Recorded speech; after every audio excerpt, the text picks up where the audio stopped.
Y por ejemplo, ahora que tuve mi última pelea en la esfera, después de esa pelea me volvieron a hacer la prueba y sí sales, no sé, 0.02 milisegundos más lento.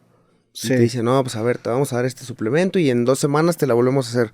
Y ya sales igual o mejor. ¿Y qué tanto es eso? O sea, ¿qué tanto es en cuestión de una contusión el salir 0.2? No, pues sí es. Sí, es que es bueno, bastante, ya si no, después de ese tirote, fue pelea del año, güey. Sí, sí. Pelea del año 2024. Felicidades, digo. Gracias, desgraciadamente no se te dio, güey, pero fue un tirotototote que creo que elevó mucho tu valor en la compañía. ¿Cómo se sintió haber recibido ese premio? Siento que me pone feliz el haber recibido como pelea del año. Y como dices, no todo esto, tengo 2 años y medio, 3 años peleando en la UFC. Y tener tan poco tiempo en la empresa y ya tener como este tipo de logros, que pues yo sé que eventualmente es lo que te va dejando un legado dentro de la empresa, pues no es lo que quería, ¿sabes? Yo me preparo muy duro, soy alguien que entrena muy a conciencia y soy muy competitivo, no me gusta perder. Sí. Y el haber ido y perder, a pesar de que fue una muy buena pelea, sí me dejó como un sabor agridulce, claro. ¿Sabes? A la fecha estoy buscando la revancha con Esteban. Voy atrás, ahorita tuve una lesión, ya no pude pelear aquí y se han pasado varias cosas, pero sí mi intención es ganar mi siguiente pelea y pedir la revancha y seguir avanzando en los rankings. ¿Tú empezaste cómo en las artes marciales mixtas? ¿Empezaste con Muay Thai? Empecé con Muay Thai, empecé a entrenar a los 12 años. Okay. Con Raúl Romero, fue mi entrenador casi 12 años de mi vida. Ya después cuando llegué a Contender todavía entrenaba con él. Pero ¿cómo se empieza en Muay Thai? O sea, empieza a entrenar y luego te empieza a meter a torneos. ¿Y cómo se cambia cómo es el cambio de Muay Thai a MMA? Pues fue gracioso. Conmigo, fíjate, nunca... Como que no crecí pensando quiero ser peleador. En realidad el deporte me fue llevando a hacerme profesional. Como dices, empecé peleando Muay Thai. Era de que, pues hay un torneo amateur, luego otro. Iba ganando y ganando y ganando. De repente empecé a hacer jiu-jitsu, luego a pesas. Y poco a poco como que pasaba tanto tiempo en el gimnasio que me iba metiendo más y más y más al deporte. Hasta que cuando hiciste jiu-jitsu ahí ya te diste cuenta que querías saltar para allá, ¿no? Pues no. ¿O no? No, de verdad lo hacía como hobby. Era un hobby, o sea, me gustaba mucho entrenar y me gustaba mucho estar en el gimnasio. Entonces nunca pensé como, quiero ser peleador. Más bien después tenía amigos así que era de, va a haber un torneo. Y pues yo me inscribía y poco a poco fui como adentrándome más al deporte hasta que un día Raúl llegó y me dijo, no, pues hay una oportunidad de que debutes. Tenía 17 años. Ok. Pero te digo, también fue raro mi camino al deporte porque pues hubo una temporada que no me podía inscribir a torneos así y Raúl era el que me insistía. Él fue una figura muy importante en mi crecimiento deportivo. Muchas veces me pagó torneos, me llevaba a los torneos, me regalaba guantes, o sea... Siempre estuvo muy presente y yo creo que no estaría donde estoy si no fuera por él. De hecho, lo conociste, estaba conmigo ahí en Contender. Ahí cuando peleamos, sí, era el profe que me estaba manopleando. Me cambió la vida totalmente, o sea, pasé, 13 años de mi vida con él diario. Me acompañaba a las peleas. Pues, sí, es un padre para mí, la verdad. ¿Vio el potencial en ti? Yo creo que no, al principio no. Es que estaba muy chiquito, pesaba 40 kilos cuando llegué a entrenar con él. O sea, estaba muy pequeño. ¿Cuántos años tenías? Bueno, 12 años, a los 12 ya. 12 años. Sí, y más bien es la disciplina. Yo siempre he creído que no me considero alguien talentoso. Me cuesta mucho aprender. Se me dificulta mucho como... Cada que aprendo algo nuevo, 2, 3 días y como que se me olvida. Tengo que estar haciéndolo, pero...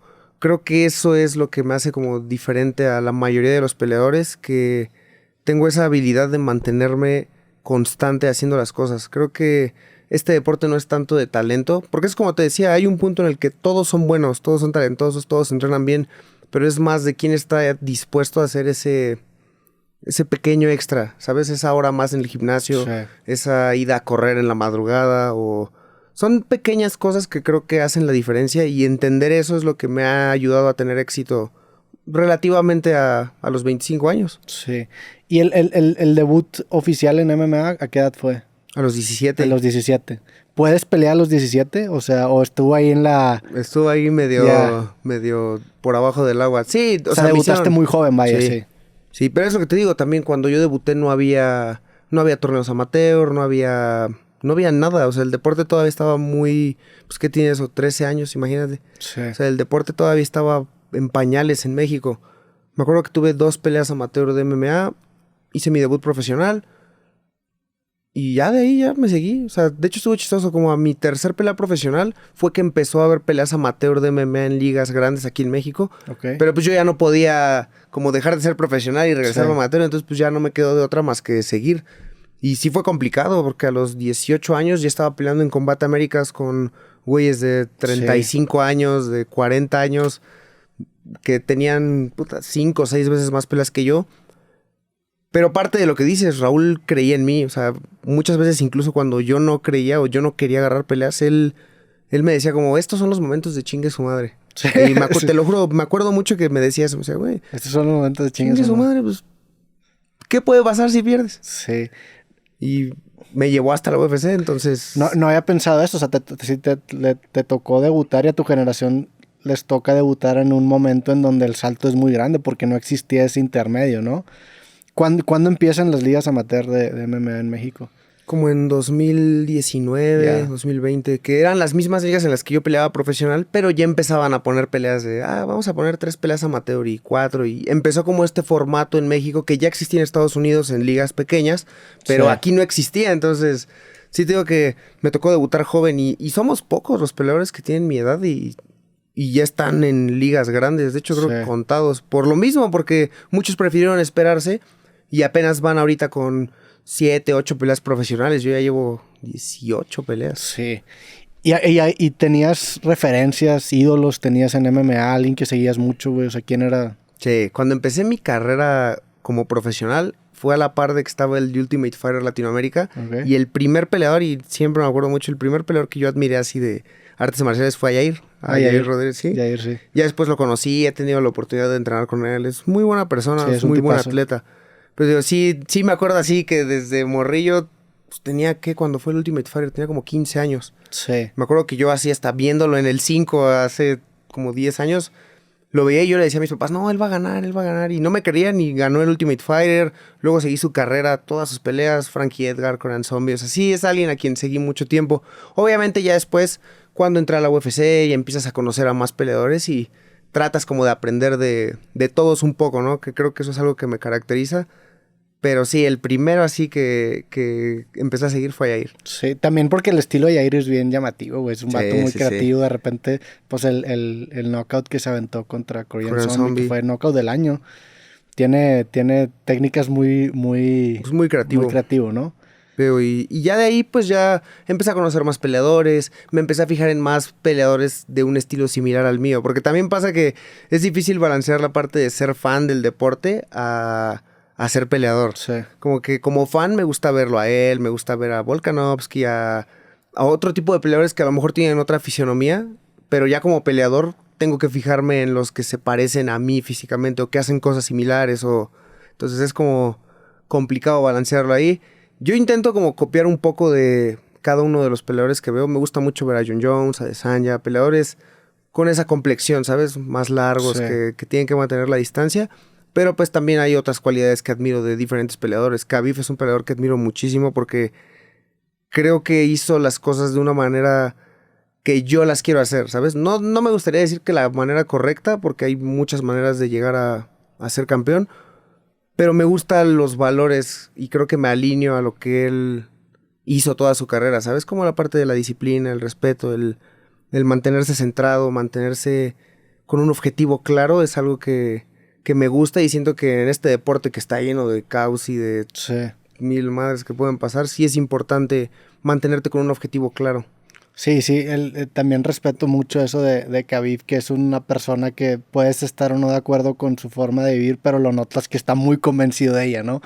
O sea, desde obviamente un tema religioso hasta un tema de disciplina en el deporte, hasta un tema de retirarse en el momento en el que se retiró y negando la cantidad de dinero que tenía enfrente y dijo, no, yo ya terminé, y terminó.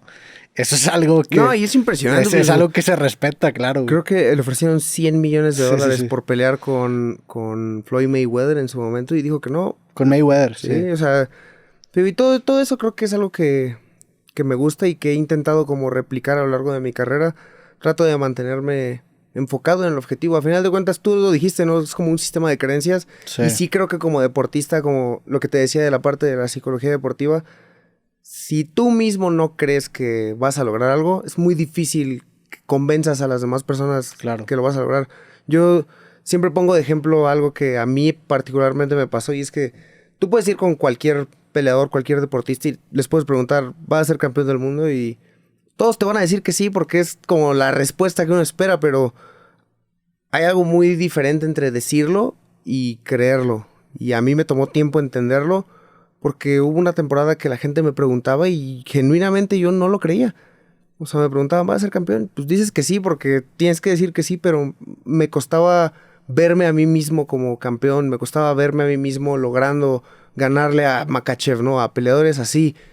Pero parte de mi evolución como deportista, parte de ir madurando en el deporte, es darte cuenta que sí puedes y que el trabajo que haces todos los días es lo que te convence de que vas a lograr esas cosas, ¿sabes? Al menos a mí, el ir generando estos hábitos, el ir manteniéndome disciplinado y todos esos hábitos que he generado me hacen reforzar la creencia de que voy a lograr lo que me propongo, y el ir creyendo más que voy a lograr lo que me propongo me ayuda a mantener esos hábitos, y como que se hace este círculo virtuoso de hábitos y de estar como manteniéndote enfocado en el objetivo, y eso es para mí a la fecha ha sido lo más complicado. La parte de entrenar es fácil. ¿Te gusta? Sí, sí, sí. ¿Qué tanto esto que mencionas de